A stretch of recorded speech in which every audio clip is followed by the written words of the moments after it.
Monsoon सत्र में Congress party और ऑपोजिशन ने बहुत समय बर्बाद कर दिया है। अब हम देश का समय और पार्लियामेंट का समय को और बर्बाद होने नहीं देंगे। तो सरकार महत्वपूर्ण बिल को पारित करना चाहते हैं। आज हम इम्पोर्टेंट बिल्स दोनों लोकसभा राज्यसभा में हम पारित करेंगे। एक आदमी का नासमझ और एक परिवार का वजह से देश इतना नुकसान नहीं झेल सकता है। पार्लियामेंट को रैंसम में नहीं रख सकता है।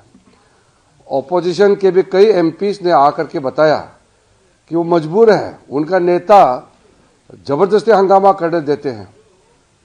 यहाँ लोग पार्लियामेंट में चुन के आए हैं जनता का बात रखने के लिए, लेकिन हर दिन हंगामा करते रहेंगे तो फिर एमपी बना क्यों है? अगर कोई मुद्दा है, एक दिन रेज किया है, एक दिन एक मुद्दा रख दिया है, हो गया।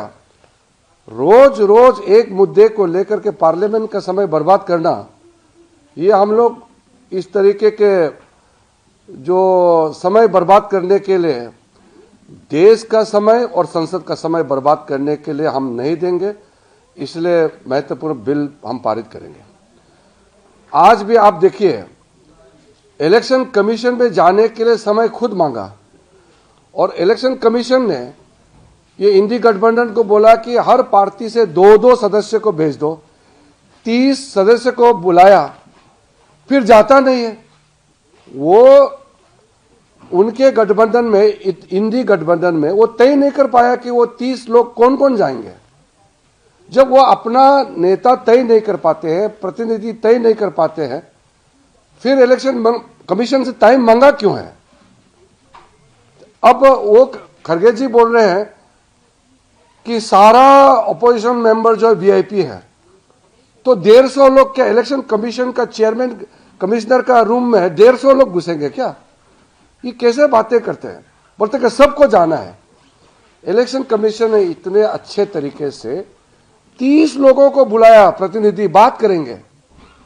अब ये कांग्रेस वाले, ये इंडी गठबंधन को सुप्रीम कोर्ट में भरोसा नहीं है और कहते कि सुप्रीम कोर्ट टिप्पणी नहीं कर सकते इनके ऊपर में। इलेक्शन कमीशन में भरोसा नहीं है, इलेक्शन कमीशन को अटैक करते हैं, पार्लियामेंट को विश्वास नहीं करते हैं। हमारा देश के जितना जो संवैधानिक संस्थाएं हैं उनको प्रहार करते हैं। तो ये किसके इशारे में और क्यों भारत का छवि को नुकसान कराने के लिए बार बार हर दिन ये नाटक क्यों करते हैं? इसलिए देश ने हम लोगों को देश सेवा के लिए भेजा है, ना कि यह हर दिन नाटक करने के लिए। हम लोग अपोजिशन को हम लास्ट फिर अपील करते हैं, हम बिल पारित करेंगे, आप चर्चा में हिस्सा लीजिए। कल को मत बोलिए कि उनको चर्चा में बोलने नहीं दिया, माइक बंद कर दिया। ये फिर झूठ बात फैलाना नहीं है, क्योंकि हम बार बार रिक्वेस्ट कर रहे हैं कि इंपॉर्टेंट बिल्स में हम चाहते हैं कि सब एमपी बोले, सब पार्टिसिपेट करना चाहिए, अपना मत जाना चाहिए।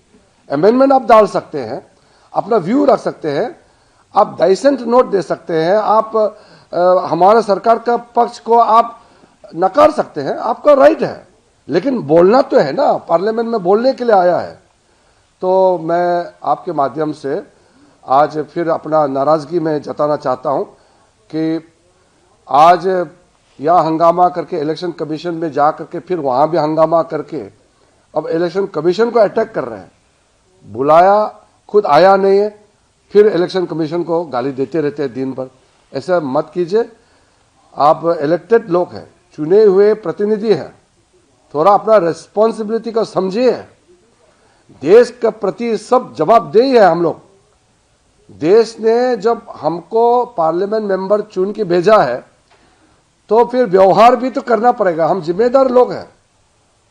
ऐसा गैर जिम्मेदारी करने वाला विपक्ष मैंने आज तक नहीं देखा है।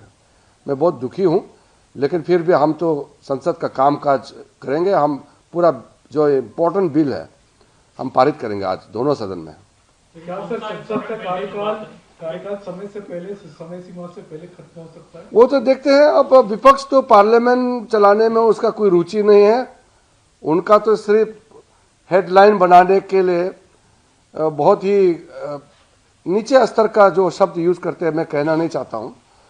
और इनका पार्लियामेंट संस्थाएं हैं, संवैधानिक संस्थाएं हैं, किसी में विश्वास नहीं। राहुल गांधी जी मैं बहुत देख लिया है, ये सुधर नहीं सकते हैं।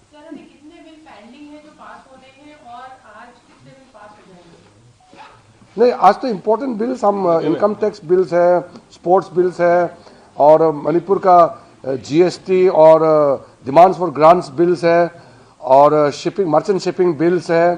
गोवा में शेड्यूल्ड ट्राइब्स को रिजर्वेशन देने का बिल है। काफी बिल, इम्पोर्टेंट बिल्स आज लगे हुए हैं। हम अब बर्दाश्त नहीं कर सकते हैं। देश का जो हम लोगों के ऊपर जिम्मेदारी दिया है, हम लोग जिम्मेदारी निभाएंगे। सर, टीएमसी सांसद हैं सुष्मिता देव, वो ये कह रही हैं इलेक्शन कमीशन को लेकर लातों के भूत बातों से नहीं मानते। ये लोग संविधान को ही नहीं मानते हैं। संविधान को किताब पकड़ते हैं, संविधान को नहीं मानते हैं। एक पार्टी, एक फैमिली और एक व्यक्ति का मनमानी जो करता है वो संवैधानिक हो ही नहीं सकते। वो डेमोक्रेसी में वो लोग संविधान में विश्वास नहीं करते हैं। हम लोग तो लोकतांत्रिक पार्टी वाले हैं। हमारे यहाँ तो नेता कर्म से नेता बनते हैं, वहां तो पैदाइश नेता होते हैं। वो लोकतंत्र को कहां विश्वास करेंगे? जो एक परिवार ही सब कुछ होता है वो लोकतांत्रिक हो ही नहीं सकता है। इसलिए मूलभूत उनके सोच में डेमोक्रेसी का बारे में कोई विश्वास ही नहीं है। ये लोग, एक आदमी पैदा से ही वो मालिक सोचते हैं अपने आप को, देश और पार्टी को पूरा ठोपता है वो। ऐसा कोई हो सकता है कि आप पार्लियामेंट्री डेमोक्रेसी में आपका बोलचाल, आपका काम, आपका ओवरऑल जो आपका विश्वसनीय जो आप प्राप्त कर सकते हैं, तभी आप नेता बनना चाहिए। पैदा होते ही वो नेता समझते हैं अपने आप को और देश का मालिक समझते हैं। वो कहाँ डेमोक्रेसी और कहाँ संस्थाएं को वो वैल्यू करेंगे?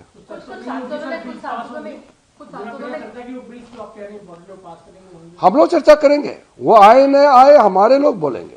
कुछ सांसद जो विपक्ष के हैं उन्होंने भी सहमति जताई थी कि स्पोर्ट्स बिल एक इम्पोर्टेंट बिल है, उस पर डिस्कशन होना चाहिए। बिल्कुल, क्या आप उनसे दोबारा अप्रोच? बिल्कुल, हमने कहा है कि इम्पोर्टेंट बिल्स सार्थक चर्चा होना चाहिए, लंबा बहस होना चाहिए। 2-2 दिन आप सोचिए, स्पोर्ट्स गवर्नेंस बिल और एंटी डोपिंग बिल के लिए 2 दिन लोकसभा में, 2 दिन राज्यसभा में हम लोग ने टाइम तय किया। फिर इनकम टैक्स अमेंडमेंट बिल और टैक्सेशन बिल को 2 दिन लोकसभा, 2 दिन राज्यसभा, इतना लंबा टाइम दिया है।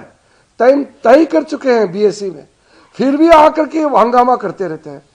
हमारे लोग, एनडीए के लोग तो पूरा भरपूर हम लोग बोलेंगे, सारे एमपीज बोलेंगे, मंत्री जवाब देंगे। हम अपोजिशन वाला को रिक्वेस्ट करते हैं, आप भी अपना बात रख सकते हैं, आप चर्चा में भाग लीजिए और चर्चा से भाग करके फिर बोलेंगे कि बोलने नहीं देते, ये मत कीजिए।